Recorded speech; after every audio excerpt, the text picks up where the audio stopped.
All right. You are watching the Leadership to Wealth podcast. And on today's show, we have yet another stellar guest. He is in charge of private wealth. He has his own firm, and he gets into life and what it's like working with family and building a business with family. On today's show, I want to introduce to you Grant White.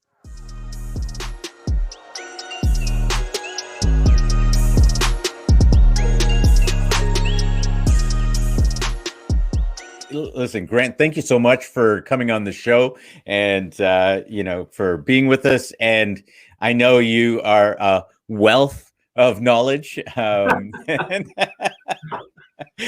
to be. Boom, boom. Oh my goodness. It's showing my age. Anyways, but Grant, thank you so much. We can go into so many different topics, but the thing I'd like to start us off with today is, what's it like working with family? Oh man, that's a really good question. It's because you work with your brother, right? I work with my brother, and I used to work with my dad actually. So I a little bit of my background. I grew up in this industry, like the wealth, the financial planning industry. My dad was in it for about 35 years. He retired 4 or 5 years ago, give or take. So I grew up in it. Now, I mean, admittedly, when I started, I didn't want to work with my dad. That was the thing. I wanted to work with somebody else. So I started somewhere else. And I actually started my career at BMO Nesbitt Burns back in the day. He was at a company called Wellington West, which I joined that company in 2008. The financial crisis, I made a move over to Wellington West, which was a lot of fun. Perfect timing, actually. Perfect timing. No, it was actually. And, I saw the whole financial crisis unfold before me. And anyway, I still didn't want to work with them. So I still worked with somebody else. And then I started up my own practice in 2012. And finally, I brought the business together with my dad, about 6 or 7 years ago, give or take. And then he retired shortly thereafter. But my brother joined as well. And so to answer your question, though, it's not something I would ever recommend somebody go into lightly or take lightly, to be honest, because it adds, although there's nobody probably that you can trust more than family. It adds a whole bunch of different challenges along the way. And admittedly, my brother and I had a number of fights along the way and a lot of things sorting out, because he's my older brother too. So naturally, coming into a business where your younger brother is the leader and the entrepreneur kind of guiding the ship, that's not an easy thing for an older brother to do as well. And so I give him a lot of credit, actually, because I think he swallowed a lot of pride and really understood what his role was and what he wanted to do, which made it all work. But you definitely don't take it lightly, that's for sure. There's pros and cons for sure.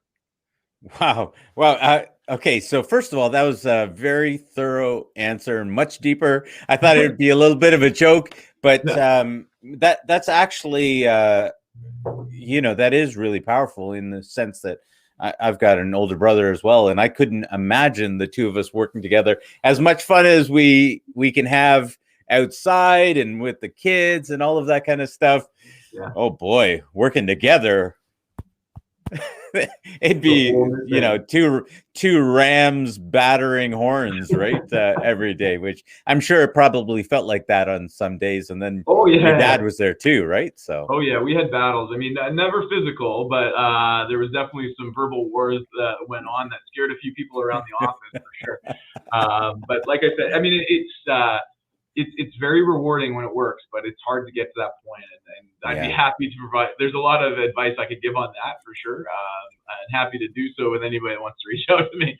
But it's not something I would go into lightly, and I would put a lot of things in writing, to be honest. My therapist number is. Yeah, that's right. It's great. And I'm sure that other family members probably have a part to play in that too, because there are probably times where, spouses may speak and, different people get involved in things like that. Absolutely. And that would make sense, because in life, as in business, they say it takes a village, right, to raise a child. And oftentimes, creating any type of business and building it is often like that. And you need that group of people around you. And I know that you've got a team that you work with, but there's something actually interesting that I read up on as I was looking up, learning about you and what you do, and you guys talk about creating smart money. Yeah. What is smart money? Yeah. Well, that kind of came from, everything's gone to smart in our world, right? Like Smart smart cars, phones, smart. smart watches, smart cars, so everything's going to smart. But nobody was really talking about it. Well, why is my money not smart? And so really, the idea, and most money's dumb. I mean, I'm I think that's fair to say. There's a lot of dumb money out there that's not doing Right. what reaching the max potential it could for people. Yeah. Whether it's not earning a high enough rate of return based on what their plan requires, or maybe it's inefficient for tax.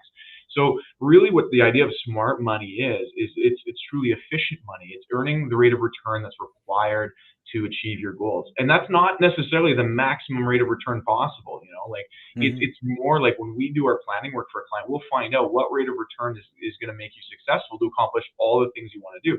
Like, let's start with your goals, and then we'll get back to what does your money need to do for you. So we often find, a client will only need maybe 5, sometimes even 4% rate of return to be successful. And then we can design a portfolio accordingly around that. Now, a lot of clients will say, well, I would like more than 4. If 4 gets me the job done, can we try for more? Of course. But at least you know what you need to do to be successful. Tax is a big one. I mean, it's inefficient. Yeah. There's so much inefficient money out there from that perspective. How much are you saving? How much are you putting into an investment? Whether it's real estate, whether it's like the stock market, mutual funds, ETFs, whatever it is, the biggest contributor to success in an investment portfolio is how much you put in.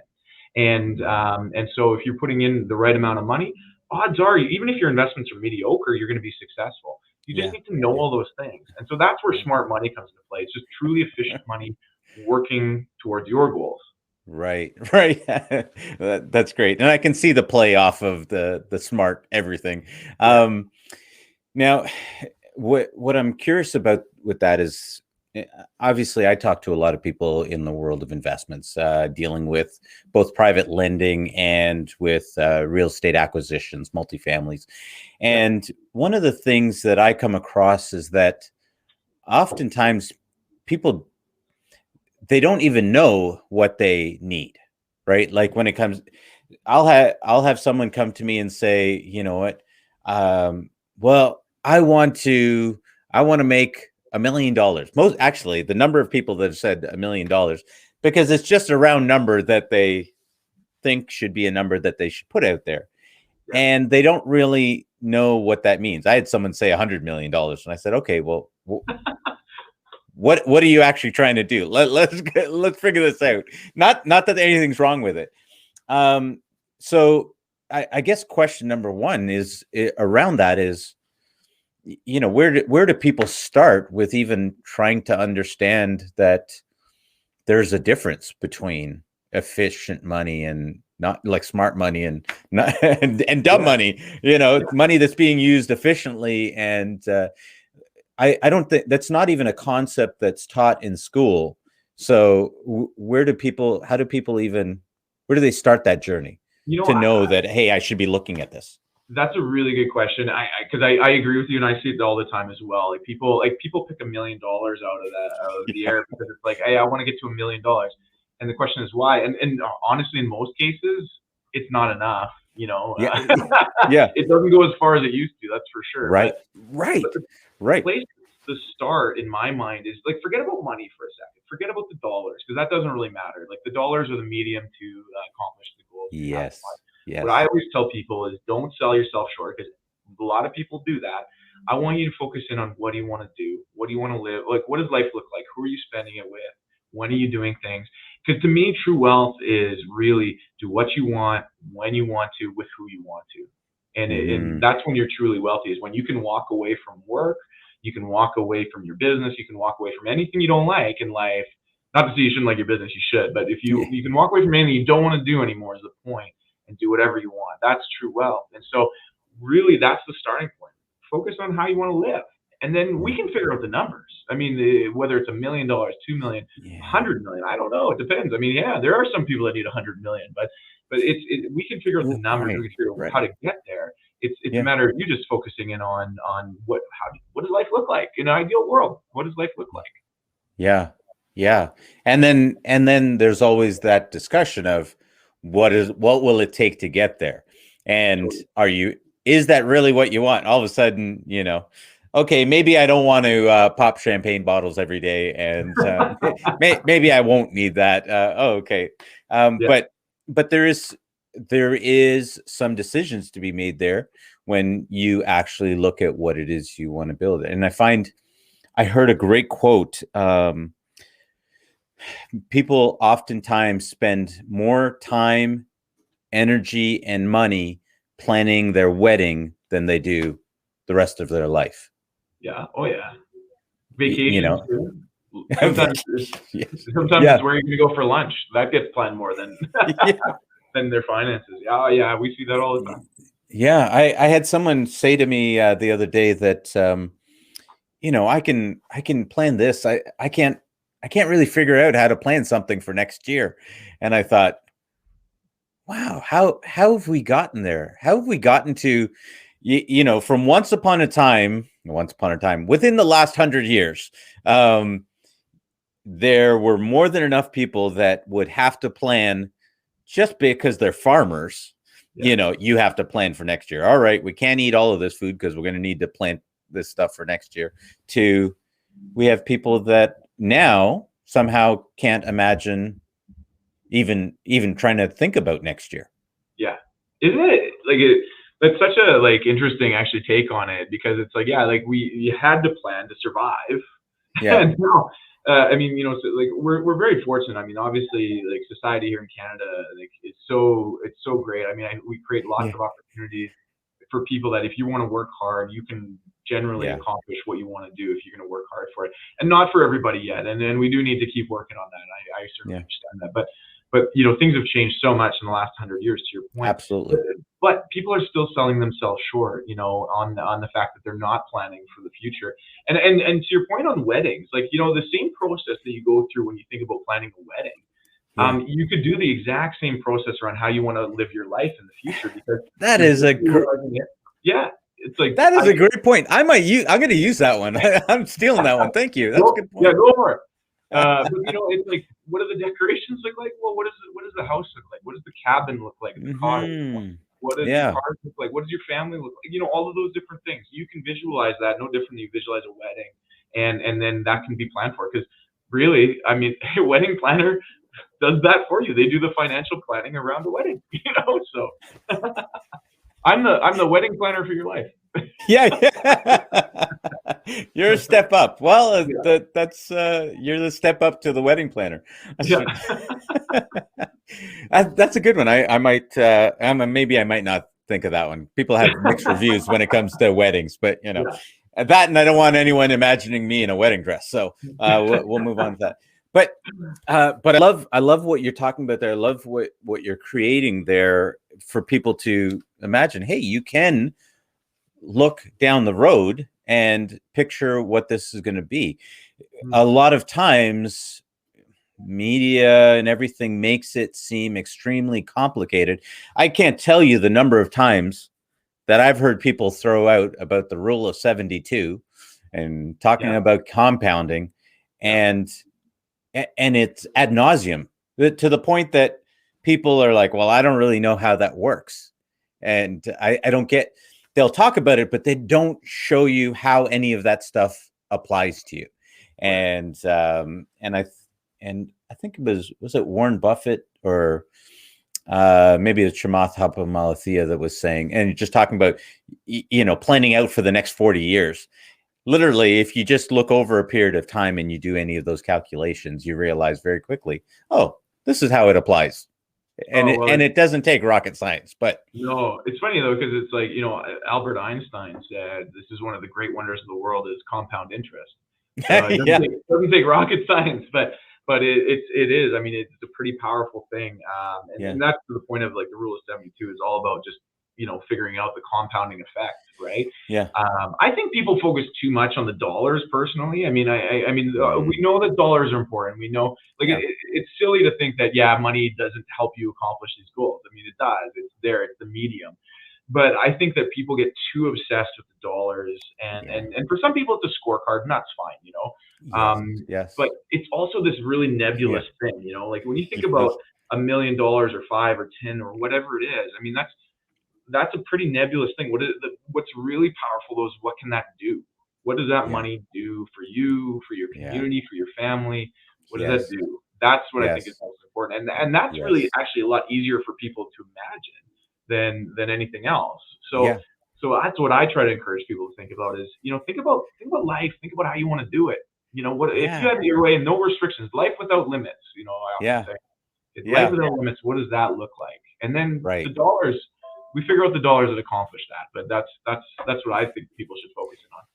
Absolutely. And oftentimes it doesn't take near the amount of dollars that they imagine to live that life. Um, and I think I showed my wife one time how we could go live in another country for a year. Or I was like, hey, Yeah, let's take the kids. We'll go for a year. This and that. I said, we've got these investments over here. And all of a sudden she started freaking out because it seemed like a nice idea. And then the moment I showed her how we could do it, all of a sudden she started panicking because now the reality of it was, oh my goodness, I'm gonna have four kids because I got 4 kids. She's like, I'm gonna have 4 kids and we're gonna be in another country, and then what's that gonna look like? And then what happens? I come back and I was like, okay, calm down, calm down. You just said that was an idea. I told you how we could do it. So oftentimes it is actually easier to do some of the things that we want to do. And you're right, nebulous. Great word. It is really nebulous. Now, I do have some friends that absolutely it's a scorecard.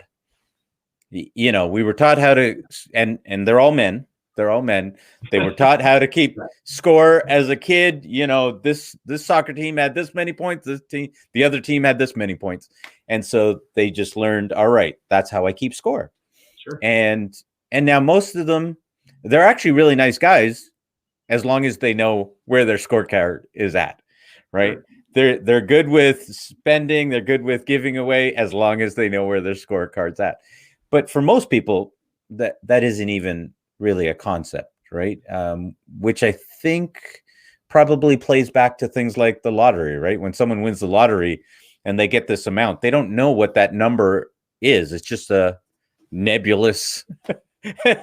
Yeah. Oh, great. It sounds like an endless supply of money for people when they win it. So Yeah. how do you, when you're talking with people and you're talking about their goals and what they want to do, that's got to even be a scary thing, because I don't know. If I could have any amount of money, sure, I can throw anything out there. But how do I know what to put out there? Grant, what are you telling me I can reasonably be looking at? I'm like literally scared. You're scaring me by telling me I can have anything out there, any type of lifestyle out there. I don't know how to put that into Yeah. terms. Well, I'm the enabler advisor. I always tell people to spend more money, right? Half joking, but I Yeah. am having a lot of those conversations where I'm encouraging people to spend more money. I mean, if you're not going to fly first class, your kids are going to fly first class. Like that's the Yeah. reality of it, and that's fine. That might be the goal, right? Is I want to Yeah. set my kids up forever. Yeah.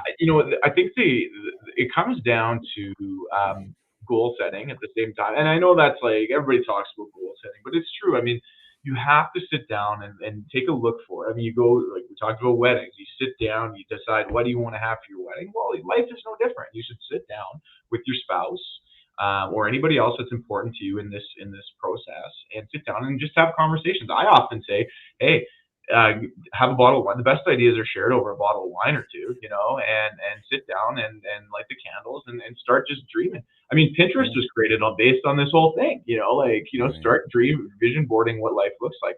I sit down with people. We do this discovery meeting in the beginning, and we ask these questions. And I tell them up front, I don't expect the answers today. What I Right. expect is that I'm going to plant the seeds, and I want you to take this away and have a conversation about it. And in fact, we've often given people a bottle of wine to take this home and go have this conversation, and then come back and let us know what it looks like, because it does take time, and you're not going to get it in one session either. And then it's an ongoing process as well. So no different than what we do in the business. Like, I'm in the process right now. We're closing in on the last quarter of the year, and we're doing a lot of strategic planning around the next year and what the business is going to look like, what our goals are and targets. So we're Mm-hmm. constantly working on. I always have that 10-year goal in mind. And then I break it down to 5, 3, and 1 years, and then I break down to monthly, and then I know what I got to do every single week to get to Right. where I want to be. And the 10-year thing, I used to just focus on the 10-year, but the 10-year is what I found was we're accomplishing the 10 years in like 3. Yeah. And that's a good thing for sure. But the 10-year goal almost became useless at that point. So we're constantly updating all of these things every single Yes. year now.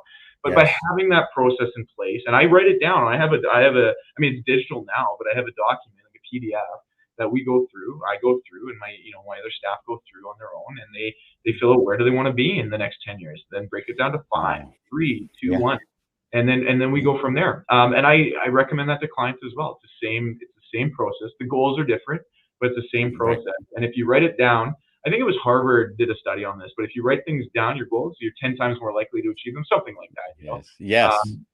It's important to go through the act of writing them down, because if you just have Right. them up here, you're way less likely to accomplish them. Yeah.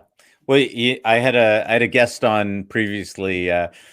His name's Nick Chapman, Nick the Headhunter Chapman. He was in MMA, and he's amassed some good wealth. And he said it's funny because he will have people that will come to him and say, "Hey, I got this great idea." If and I need some money and to do, and he says, "Well, do you have a plan? Do you have it written down?" They're like, no, wait, let me just tell you. Hang on. Do you have it written down? Absolutely. And they're like, no, I'll do that. And he's like, and we were talking about it, that oftentimes people don't want to take that little extra effort to actually write it down. And meanwhile, for a guy that's made a bunch of money, and he's like, so let me get this straight. You want me, the money that it took me time and effort to make, you want me to give to you, but you don't want to apply any time or effort. And it makes it really clear that people that are willing to take just that little bit of time to write down what it is they want, it makes a world of difference. Yeah. Those are 10x activities, I mean, it's an hour. It's silly, an hour to gain 10, but it's more than that even. I mean, those are those 10x things that you can do that add so much value. And people require coaching through that, though. That's not a natural thing to do, is to do goal setting, in my mind. I mean, I think part of our jobs, and we work with our customers and our clients, is to sit down and guide them through that process. Yeah. And likewise, I know, work with a lot of business owners. I've been in the startup community here in Winnipeg for a number of years. It's not an easy process, even for entrepreneurs and business owners, because it's just, I think they think it's work, and it takes me out of my, what my operating business is. And it's one of those 10x activities, though. It's just something you want to be, if you want to grow and you want to achieve those 10-year goals, I think you have to do those things. Well, I think oftentimes it's easier for business owners anyways. It's oftentimes they're the doers. It's a whole lot easier to just get in and start doing stuff and see those results. Okay, I'm doing this and I'm getting this, and looking up the road, okay, I'll get there, but I got to do this, because you see the results, right? Totally. And so it's really easy to get into that cycle and then go down. Actually, I've had quite a number. Do you know, there are a number of guests that I've had, or people that I've spoken to in real estate, that said, I did it by accident. I was actually running another business, and that business was losing money. And at the end of 6 years or 5 years, I had lost $100,000. Meanwhile, the property that I neglected the entire time made me $100,000. Yeah. That didn't make any sense. And so then things, simple things like that, then ended up making them switch their focus. Now, obviously, doesn't mean that they should have left their business, but they chose another direction. And big testament to the entrepreneurial mindset, though, right? At the same time, like the ability to switch gears, that's a rare thing. Not everybody can do that either. Right. So, I mean, right. Know, like, yeah, I mean, hey, I'm the guy that tries everything and then tries to see what sticks. And yeah, then you put the more resources to the ones that stick, So I totally understand that. has anyone ever told you look like Simon Sinek? Yeah, that's so funny. I was actually at a conference in Chicago, and a guy came up from behind me. It was that kind of like the cocktail hour thing. He comes behind me. He's like, hey man, I thought you were Simon Sinek. Like I was coming to introduce myself, and I'm just like, no man, like. But hey, that's a really big compliment. I love Sinek. Yeah, it is. I'm sitting here looking at you, and I'm like, oh my goodness, it's amazing how much he looks like him. Well, you always know if afterwards, if you want another career in, whatever those impersonations, you can do that. Totally. But I want to come back to the goal setting, but in a minute. But I want to ask this question because you've mentioned it a couple of times. You've talked about tax planning, and when it comes to efficient money, right? Smart money, and I find that a lot of people don't. That's a world that they don't understand anything about. And I remember having a conversation with my daughter when we were talking about things that politicians say about taxing all sorts of people. And I said, honestly, sweets, the reality is that we spend time thinking about how to make money efficiently when it comes to taxes, right? How to deal within the tax laws so that we can pay the least amount of tax, or so that maybe we want to pay lots of taxes, but we want it to be the efficiently, right? The least amount. And I said, so when they make promises like this, I said, I'm sorry, but they're really saying that to people who don't know that a lot of us spend hours trying to move around that. And so, you obviously work hard for your clients to really make sure that their money is efficient when it comes to taxes. Can you speak anything about that? Without obviously, I know for a fact that you're not talking about tax avoidance, but rather tax strategies to do that. Can you talk about that at all? Yeah, tax for sure. planning. I mean, it's so true. I mean, the thing is, like, they're within the legal framework. I mean, their taxation on all these different things, that changes a lot, right? I mean, we're going through an election right now with a lot of promises and tax schemes, if you will, that are being promoted by the parties. So tax planning, tax the rich. That's all we ever hear is tax the rich. And I mean, that's a pretty common thing to do, because I mean, politically it's powerful. It's okay, to say it politically.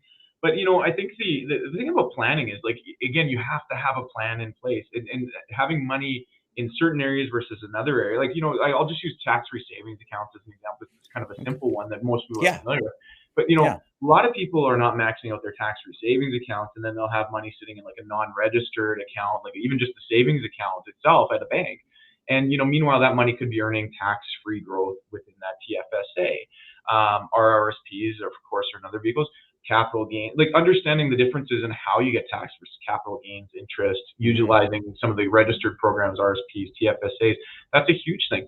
Even understanding like insurance products, that there's a lot of tax considerations and tax deferrals that can be created through insurance solutions.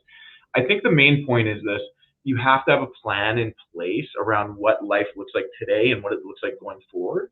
Because if we can project out what life looks like going forward from a money perspective, then we can also advise on where's the best place to actually have that money to save you the most amount of tax. And there's a lot of structures out there that are, again, perfectly within the framework the government created. Like individual pension plans is another one actually that comes to mind, because which is a great one for a lot of real estate people, frankly. If people are building up using corporations, they're building up lots of cash within their corporations. You can use like an individual pension plan or an IPP, for example, and you can defer a lot of tax, kind of like an RRSP program, for your corporation. So that's on a high level, obviously, and there's a lot of details, and not everything works the same for everybody. It has to be always broken down and customized. But there are a lot of things that can be done to defer tax or even save tax if the planning work is done. Yeah. You said something that just triggered something for me, and being a private wealth manager or a portfolio manager, but you guys deal with private wealth. Has crypto replaced precious metals? Man, I love these conversations about crypto because it's such a hot thing. It hasn't yet. Let's put it that way. And truthfully, I think that there's a lot to like about crypto, the crypto space. It's still very volatile though, and that's the real issue. Still, is that like if you want to replace gold, let's just talk about gold for a second as a store of wealth.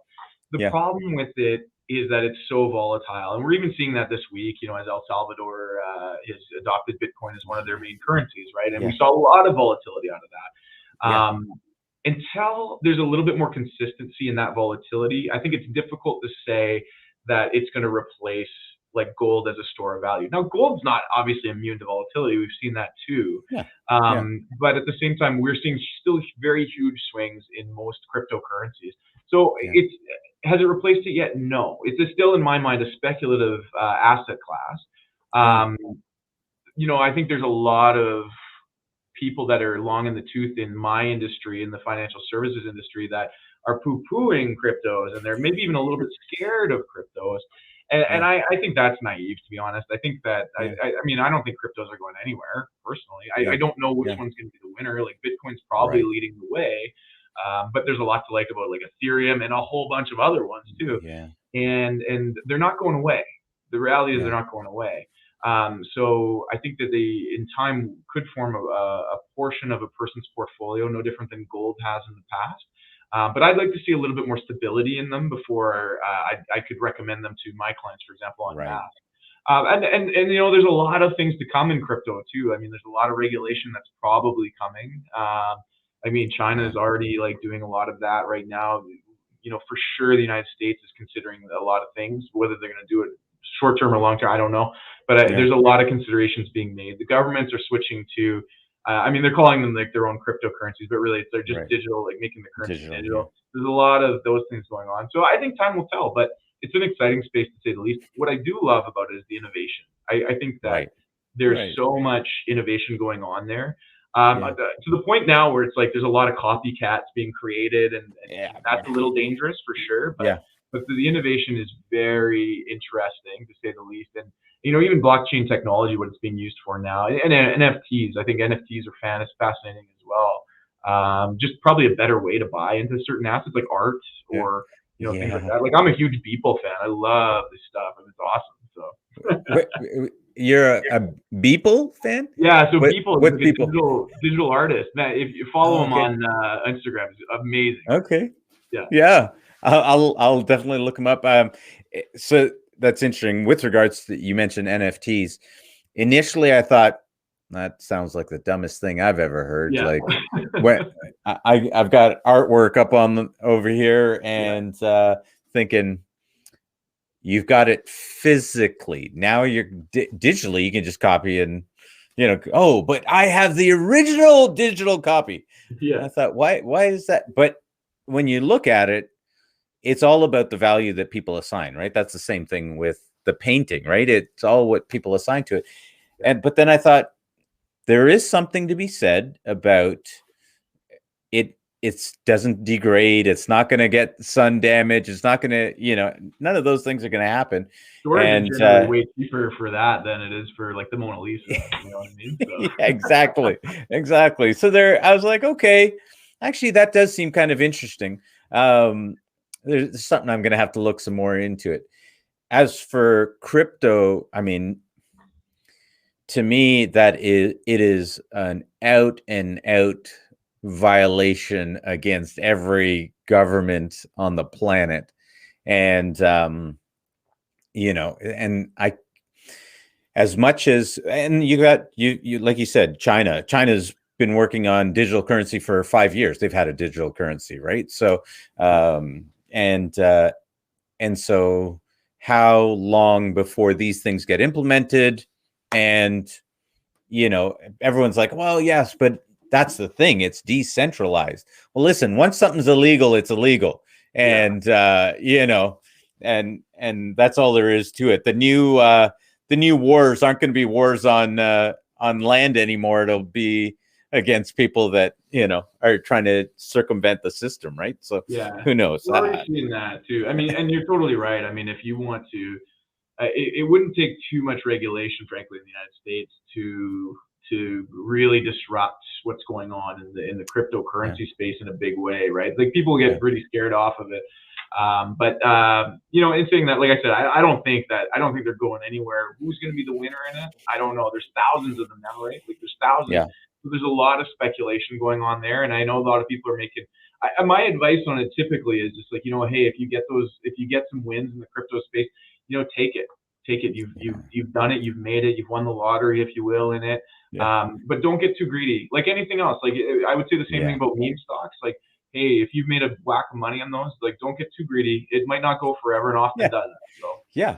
Well, and in real estate, I can say that one of the things that we always talk about is, hey, take money off the table. You want to be taking money off the table as you go along, right? So that you're not exposed to. We know that ups and downs are going to happen, and you don't want to be caught in a down market and not have anything available to you, right? So you always want to take something off the table as you go along. And I don't know if you're much of a gambler, but I hate it. I hate losing money. So do I. I'm not much of a gambler, but I'm one of the funniest guys you'll ever watch when I do go to the casino, because I'm the guy that by the way, I'm East Indian by heritage. And so I'll go to the casino and, whatever, it's $20. And I think my sister was like, oh, you have to try this game. It's the best game. And I was like, what's that? And she says, roulette. I'm like, I believe statistically that is the worst game to play. But anyways, so anyways, I played it, put out $20 and I think I won 80. And I was like, won. $20 goes into my pocket. $20 goes into this pocket. I made 100% profit. Now I take the other 40 and we can do whatever with, and off we went. And I've taken that as a strategy. I take money the moment I can. I take money off the table. Got my money that I came in with. I'll take it off, and and then that way I feel like, hey, you know what? It was a good time. You're entertained, and off you go. That's about the extent of my. Yeah. But it drives friends crazy. It drives my friends crazy. I don't know about you. They're like, "What are you doing? We're supposed to be. Why are you putting that money in your pocket?" Listen, you do whatever you want. I'm going to be paying for parking afterwards when you have no money. Yeah, you're so boring, Neil. You're so come on, roll the dice. Yeah. Yeah, no, I'll go skydiving instead. So I'll do that. That's my form of excitement on the side, or I'll travel to another part of the world and eat food from there. You know, that's my level of excitement, you know. Okay, so I thank you for going into that. I know it's a really speculative realm to talk about that, and it is hugely divisive. I mean, it's crazy what kind of stuff goes out there, and on social media, I'll get every crypto expert coming out and telling me that I have no idea what I'm talking about, and you know, and I've always asked them, well, tell me, if you lost everything, what would you do? Like, well, I'd buy it again and I'd come all the way back.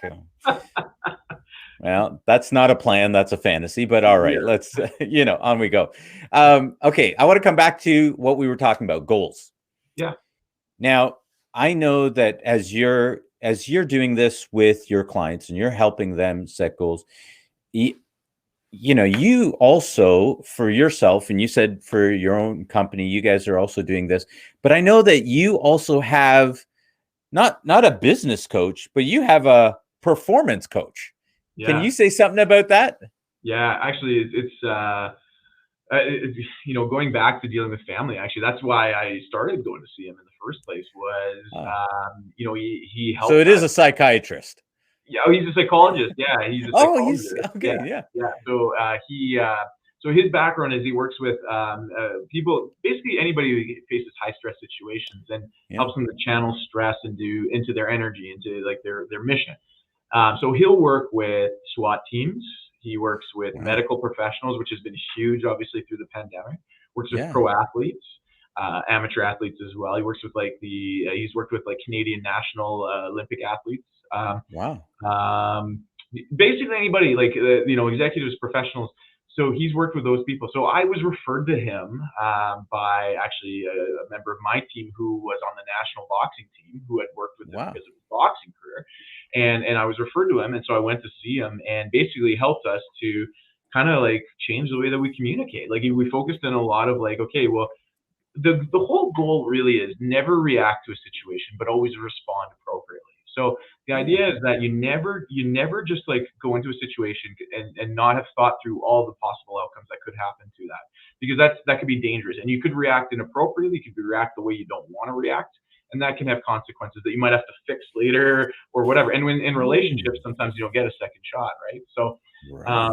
so I started going to see him, geez, I don't know, 5 or 6 years ago, Yeah. and now I still see him on a regular basis. Probably not as much as I should or would like to, but I see him once or twice a year, kind of thing, maybe 3 or 4 times, and just kind of like go through it and what's going on in my life, and we talk about like what the future looks like, goal setting for the business, for me, for my family, all of those things, and we kind of break it all down, and he's been incredibly helpful in developing me as a leader, developing me as a professional, and developing me as a father and a husband, for that matter too. Yeah. Yeah. And so yeah, it's been really interesting. A lot of it's no different than programming a computer, though. There's a lot of things that when you think about how our minds work and how behaviorally we work, if you understand it, you can control it a little bit better. And not to say Mm, you're ever going to be a robot and be perfect at it, but if you understand how you work, and as an individual, and Neil, you would be different than me, like you're, because of yeah. your personality and your family and all that stuff, you'd be a little bit different than me. But if you understand how you operate, then you Yeah. can respond appropriately to situations Yeah. you think of. It was helpful in starting up a business too, because one of the exercises we went through is like, okay, starting up, what are the possible things that can happen that are out of your control over the next, let's say, year, 2 years, 5 years? What are those things? So when I started up, I had I think, 7 scenarios, and I can tell you honestly that none of them included a pandemic. But like, I had 7 different scenarios of how things could possibly go. And the whole point was, I did have a financial crisis in there because I was, again, like the 2008 financial crisis is still burnt into my brain, but I had a financial crisis scenario in there, and so like we had all these things lined up. So that the whole point is, when something happens, okay, now we're on scenario C. Boom, that's like you can drive right into that. Decisions are quick. You can do this. Yeah. It's dangerous, like if you're one of those people that's an analytical, and you get analysis paralysis, that can be dangerous because you can make 100 Mm, scenarios. So yeah. there has to be some limits on it. But 3 to 5 scenarios, I did 7. That was probably a little bit overkill. But having those scenarios mapped out will help you to take a direction Right. no matter what happens. So I didn't have a pandemic. I had a financial crisis. When the pandemic hit and we saw the kind of the economic situation going on, I was like, boom, scenario C, similar to the financial crisis scenario, and off we went. Now, thankfully, this turned out way better. I mean, I know that's not the same for all businesses, but Right. in our Right. world, it actually recovered extremely quickly, and Yeah. so it didn't end up being that scenario C ultimately, but for a little while there, it was looking like scenario C. But I knew exactly what to do. In fact, Yeah. when everybody else was kind of looking around, what are we going to do? We were investing money. We were putting money into like Right. marketing, digital experience, things like that, because that's what Right. we knew. That's what the scenario we were in, and we are comfortable with it. Right, right. Well, that's really interesting that you say that because 2008, and I remembered I had just started into my own real estate journey, income property, and then all this stuff is happening, and Fun. but yeah, and then 2000. So I got to watch all of that. I did some investing at the time. I got to win big because everyone else was sitting on the sidelines. Yeah. Um, but it was interesting because it actually has given me some of my claim to fame now, so to say, with social media, because I was I was just talking about, okay, here's what is going to happen next. Here's what the government's going to do, and people are like, "How do you know this?" Yeah. This is 2008 all over again. This is their playbook. So I said they're good. These are the tools that the government has at their disposal. So they've done this. Now I actually had a board for a little while. I said, okay, they've done this. They haven't done this. This is these things are coming. Yeah. That's just how it works. And I know a lot of people thought that was really amazing. I wasn't really that smart. The government tells us right what they're going to do. Yeah. If you listen. And I was gonna say, you just got to keep your ears open, right? Like, yeah, that's right. So when this happened, now there were a whole number of things. The biggest thing for this time around that I was like, okay, this is completely different than anything that I would have expected. My scenarios didn't have lockdowns, didn't have food shortages, didn't have these types of things involved, and so and didn't have the courts close up. That was a really interesting one. I was like, this is, I believe, the first time in the history of this country, or potentially, I don't know about the rest of the world. I know in the history of this country, it was the first time that we shut down our court system for almost 6 months. pretty Like, wild, right? yeah, you're like, now what do you do, right? Like you can't do anything, right? So and so that was really interesting. So there was a period there where I thought, I have no idea where this is going to go. And as funny as this is going to sound, from an investment standpoint, I went out and I bought a bunch of seeds, vegetables. I was like, I live in Kingston, Ontario. Yeah. Toronto is just down the road from me. If there's a need for food, it's probably going over there. So I thought, let's just get. I think there's been a huge resurgence of like do-it-yourself DIY farmers going on, to be honest, and that's kind of neat. These are a lot of skills that people have lost over the last 100 years, right? Nobody could survive without the Safeway or like the Sobeys or whatever, right? So anyway, now totally, it's a new skill set. People are watching YouTube on how to like grow their corn again. It's the funniest thing. I thought to myself, never really been interested in it. My parents love gardening. They love having vegetables. But when that happened, I thought, for the first time, oh man, we might actually see shortages this time around. Like, this is shaping up completely differently than the model. So I'm very impressed that you were able to put together models to get your clients and the company through that. That's really impressive, because we know how many companies were not able to do it. Now we do have the benefit of 2008. We knew that the government was going to come in and jump to the rescue, but how quickly were they going to do it, and to what tune? Do you think that and I would suggest that there's more coming. There's more quantitative easing, stimulus, this kind of stuff. I would suggest that there's more coming. It seems like we're too soon for the government to step back, but with the uncertainty of the government, that could be a real issue. Any thoughts? It is a real interesting time frame, because it's like we're somewhat exiting the pandemic, but not quite, obviously. And I know we're in fourth waves across the country right now, and in different variants. And so I personally think we're going to be dealing with the pandemic for years to come, because hey, we're in Canada and we're fortunate. There's a lot of vaccines here, and really no shortage of that for the most part right now.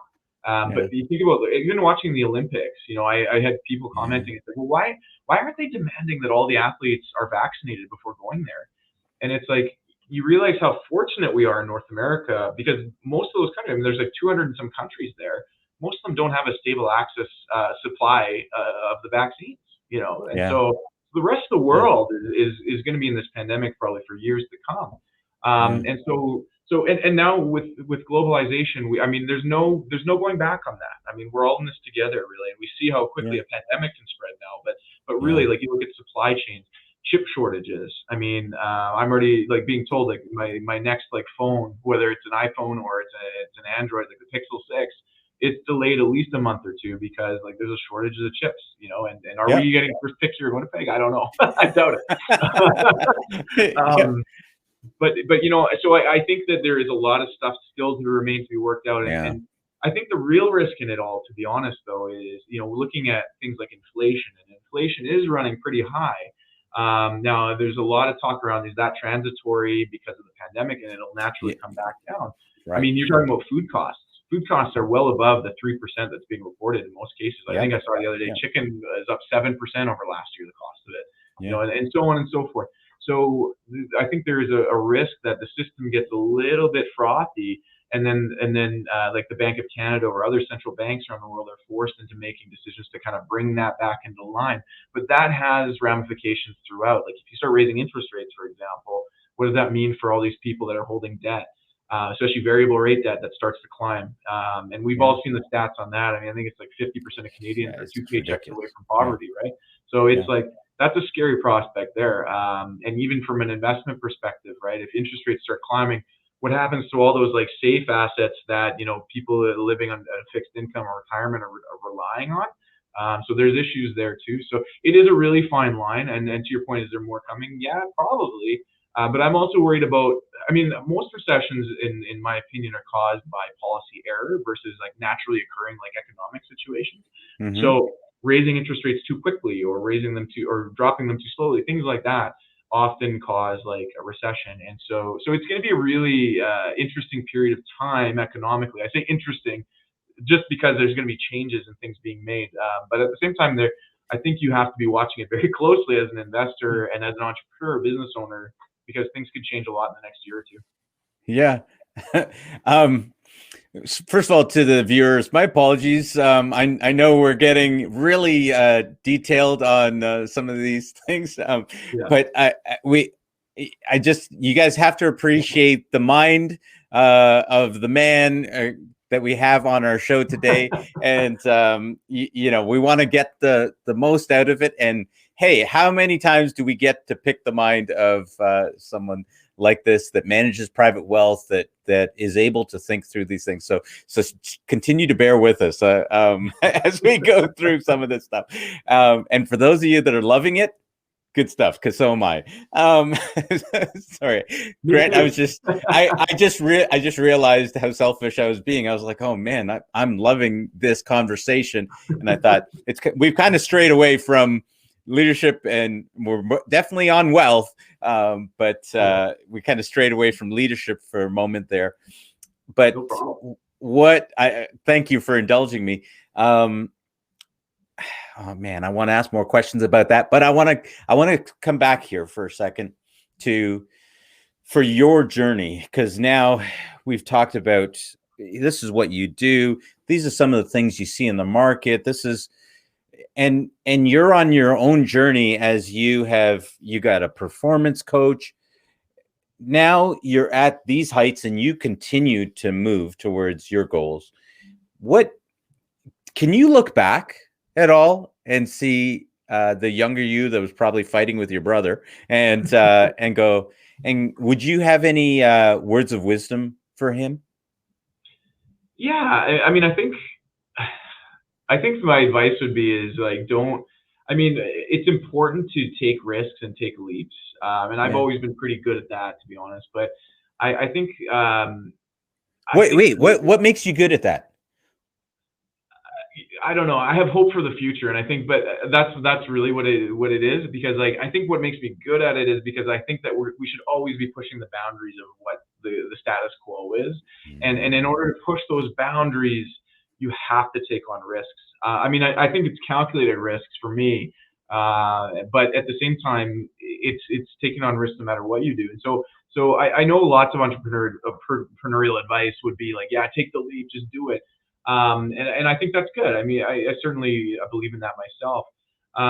But I think that like if I was going to give my younger self advice, it's do that.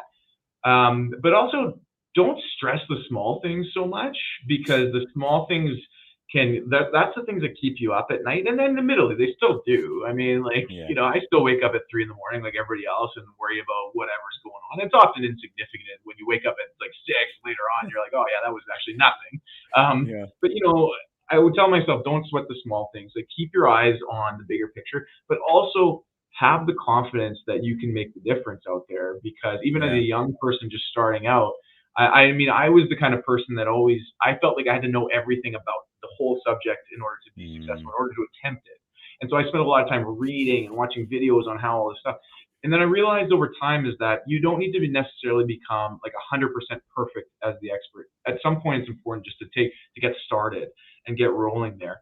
And it also formed like that mentality, like letting that mentality go is what helped me to form my business the way it is today, which is I'm a big believer in a specialized approach to doing things. And so in my world, I can't be the best at tax planning. I can't be the best at investment. I can't be the best at financial, everything that goes along, estates, you name it. I can't be the best at every single one of those. I can pick one area or maybe two that I can really focus in on, but I better be willing to bring in other people to take care of the rest of Yeah. that. I call that the ecosystem here, Yeah. because the only way for me to provide the best advice possible to people for everything they're going to need is to have specialized advice around those different areas Yeah. and work with other people on it. And so that's the advice I'd give to myself. Like, I would have started that earlier, Yeah. if I could have. But hey, all of that stuff, I live with no regrets, because all that stuff it forms the way we are today at the same time, Yeah. right? Yeah. Yeah. Absolutely. Um, and it's true, because oftentimes I look back and I think, I don't know that I want to change any of it. Even some of the most traumatic things that I've been through, I don't know that I'd ever want to change any of those things, because they got me asking questions Yeah. that I may never have asked, that may have led to me never going through, being ultimately being the man that I am now. And so, I think for people that are, especially if you're younger, you can look, and whatever position you're in, almost take it in, because it's a building block for where you're going to go, right? And it's going to sound cheesy, but the sky's the limit, right? Like, put that plan out in front of you and go for it. And there's always going to be turns and twists along the road, right? And I've got to learn this and I've got to do that. But without that, I think one of the hardest things, especially when you're younger, is you don't know where to go, so you just kind of sit Yeah. around hoping that something's gonna Yeah. hit you. And I think to your point, like you mentioned, you love to travel. I'm the same way. I mean, the pandemic's really hard for this, because like Yeah, I love going other places and trying to experience the culture as much as possible. yeah, Like I've stayed in bamboo huts on the River Kwai, and I feel like stuff like that, and really tried to understand like how the people live there, because I think yeah, when you do that type of stuff, you can gain an understanding. And from a business perspective, there's a lot of ideas out there that you can take and bring back home, and it'll be a new idea here, but it's something yeah, they've been doing for 100 years over there. You know what I mean? yeah. And so, and in a lot of industry, Canada, we're fortunate because of the size of our population. You can make a difference, but it also means that you can also bring ideas from the U.S. or from Europe or from somewhere else, Hmm. or Asia in Hmm. particular, for sure. You can bring those ideas back, and it could be a new and fresh idea in Canada.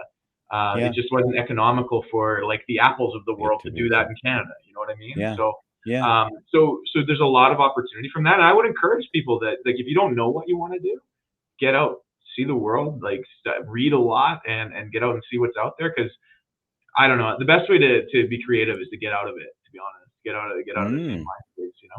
yeah. Would you go into private wealth again? That's a really good question. I was asked that question last week. It's like, are you like uber passionate about private wealth management? And I think the honest answer to that is I like wealth management. Am I Yes. super passionate about it? No, not necessarily. But what I am passionate about is helping people to live better lives. So I Yeah. think of myself as I could have gone into 5 or 10 different things and Right. still been accomplishing that same mission. I mean, you called me Simon Sinek, your why, I think once you understand why you do the things you do, then you realize that, your philanthropic work, your charity, your volunteering, Right. your business, your family, all that stuff kind of plays together. And so yeah, I do like wealth management. But at the same time, I think I could do a whole lot of other things and find that just as rewarding and still be accomplishing that same mission in life, basically. And then if to the point where that's actually what we're doing now is like we're building out the ecosystem of businesses Yeah. around the wealth management space because all of those things play together, which is ultimately Yes. helping people to live the life they want to live, better lives defined by them. Yeah. Yeah. Um, would you say that you're a glutton for punishment? Oh yeah, 100%. Yeah. Well, it just occurred to me. I thought he lives in Winnipeg. He's got to be. I mean, who the heck? I mean, when Americans think about Canada and they have this image of Canada, they're thinking about Winnipeg. I mean, Winnipeg. Yeah, yeah. I said You Winnipeg. flip Oh there, yeah, yeah. yeah. You know, um, you know what's you know, funny about Winnipeg? I'll just yeah, say this because I'm a homer and I love Winnipeg. I yeah, love to travel, but I love Winnipeg. Nobody lives in Winnipeg because of the great natural resources or anything like that. You don't come here and you don't stay here because of that, but you do stay here because yeah, the people are amazing, and that's I yeah, think, and it takes a real. I mean, you think about even when like people came and settled in Winnipeg. I mean, God, minus 30-degree winters. Like, why would they ever have stayed here? It's a tough group of people that came to Winnipeg and stayed. But I think that's a testament to the culture of Winnipeg. I mean, we're a very diverse culture here, and we're big on our festivals and stuff. And on the entrepreneurial side and the startup community, there's a lot of innovation going on in Winnipeg as well. And the mm, community really wraps themselves around those startups, and we support them wholeheartedly. We need to do a better job of that for sure. I mean, we're not at the Toronto level yet, or the Montreal level, or the Vancouver, but we're getting there, and I think there is a lot to like. It's I don't know. I take a lot of pride about starting a business in Winnipeg and trying to take it to a national scale because I yeah, think I think if you can do that, I think Winnipeg is actually a really great place to start a business and to grow it to that national, maybe definitely international scale as well. So yeah, yeah.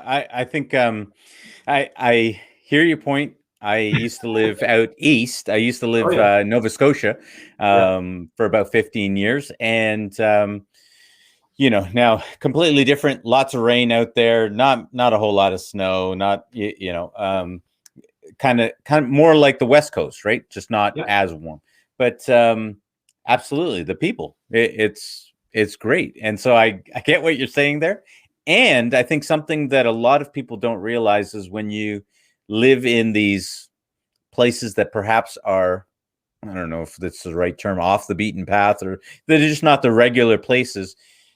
You can be amazed at how much support you can get for whatever you're doing in these places. I own properties out east, and I can go into the Chamber of Commerce and talk to them. I can go to the mayor and talk to them about, hey, here's some things. What are we thinking? What does the town, the city need? What are we doing? And there's all sorts of it's just a different level of commerce because you can communicate with these officials and you can actually work out a plan together for what you're trying to do in an area and so what you're saying about Winnipeg and any achievements that you make there are significant because it's a win for the entire city, for the entire Western Canada, for that matter. Let's be honest, totally. right? Yeah, totally. Yeah. I think here's a silver lining of the pandemic is that borders became, especially in national border, like provincial borders. I mean, Yeah. became less of a thing. I mean, you can if you're not marketing your business cross country now, I think you're missing out because digital marketing Yes. has made that much. It's cost effective and it's so much Yeah. easier to do than other traditional forms of marketing. So you can sell your services or your products right across the country now and Yeah. very easily. You could do it before, but you know what? I think people have woken up to hey, borders are not a thing anymore. And you know, maybe even internationally for that matter. I mean, my business with a lot of regulation, you have to get licenses and all that stuff. But there's a lot of stuff that can be done cross border between Canada and the U.S. as well. So borders are not they're not so much a thing anymore. Yeah, yeah, And whether you're out east, you're out west, you know, in Winnipeg, right in the middle, you can be marketing right across the country quite easily now. So I yeah, think that from that perspective, you know, Winnipeg again is a great place, like many others. I mean, again, I'm biased. I love it here, but yeah. I think that at the end of the day, don't let your location hold you back from anything because it shouldn't. So, are you finding people from other provinces are starting to reach out more now? Like with regards to your business, and I'm sure that you've got your hands busy enough just dealing with all the wealth in your own province. But are you seeing, because you've got a public presence, you look like Simon Sinek. I mean, there's got to be people reaching out to you. So, I are gotta you take seeing that. Yeah. seeing stuff come in from other provinces? Yeah, absolutely. I mean, and I mean, I don't know, for the last at least 10 years, I've been almost national. We've been like right as far as like Oh, Ontario, right through to Victoria. We haven't got to the yeah, Maritimes yet personally, but, yeah. and Quebec is a totally different, regulatory body Yes. for us. So, Yes. but Yeah. anyway, but we've been Ontario to Victoria for quite some time, but that's definitely growing. And I think it wasn't so much our comfort levels with it, but the general public's comfort levels with doing Yeah. things more digitally has Yeah. accelerated certainly in the last 24 months. Yeah. So like, I think we're fortunate. Like, look at what we're doing right now at the video live stream here. Take 10 years ago. Let's say COVID-19 hits 10 years ago. Grant, 10 years ago, forget about it. Before 2019, I didn't even know how to use Zoom. Yeah, totally. Like, and Skype was very choppy. Like, I remember using it. It's like it's Yeah. very grainy. It Yeah. was not a good solution. We're fortunate now, and with internet connections and speeds like that, Yeah. that we can do all this stuff now. But I think it's Yeah. accelerated that comfort level. I mean, I have clients in their 70s and 80s. They're doing digital documents. They're Yeah. doing like Zoom calls and stuff like that, and that's no problem. I mean, it's the technology has become so intuitive at the same time where it's just like, oh, I just click this button on my iPad and boom, there we go. We're in a meeting. It's great. Yeah. So it hasn't Absolutely. replaced fully Right. that in person meeting or that connection. I'm a big believer that some of that is coming back, and I'm looking forward to that. But Yeah. instead of doing a phone call, maybe we're doing a Zoom call. Yeah. And Yeah. so and maybe instead of going out to Victoria twice a year, I'm going once a year, and then supplementing it with Zoom calls in between. Um, Yeah. but at the same time, yeah, it's that's the silver lining. I mean, there are no borders. Like there are no restrictions. There's no. I mean, you said the sky's the limit, but really it's not. I think it's like Yeah. you can go beyond that now. So Yeah. It's amazing. I mean, I can say I've got followers in other countries. I've done some interviews this week with people in the States that you never would have had a relationship with, beforehand. Now all of a totally. sudden, starting to. I had a Nick that I mentioned about. He's in Thailand. I mean, it really is amazing that how those borders have really disappeared. Absolutely. Absolutely. So let me ask this question because we're kind of at time here. But is there something that we haven't talked about before I say, hey, what's next? Is there anything else that we need to talk about there? I think the only thing I would say is like the last final thought I would say is Yeah. that people dream big, like keep dreaming Yeah. big and dream bigger. Like take your 10 times goal or 10x or your 10-year goal and then think bigger than that. Because I think that we're very fortunate in this country, especially that, if you want to work hard and if you want to do something, there's opportunities out there to do that. I had a chat with my 95-year-old grandmother the other day, and I asked her about. She asked me about like what I thought about the state of the economy today, and then is it a good time to be in business? And I said I would say this anytime, but I'm like there's no better time to be in business. Yeah. Coming out of the financial crisis, the companies that invest in their business were 40 times bigger Yes. Oh 10 my years goodness. later. So I think that there's no better time to be starting a business than right now. And it's sad the businesses that have struggled and that will die during this. I have the utmost sympathy for that because Yeah. it's hard. I get it. Yeah. But for those people looking to start out or reinvent their business, there is no better time. So dream big and then Yes. dream bigger and then go ahead and do Yes. it. Absolutely. Oh my goodness. Wait. Absolutely.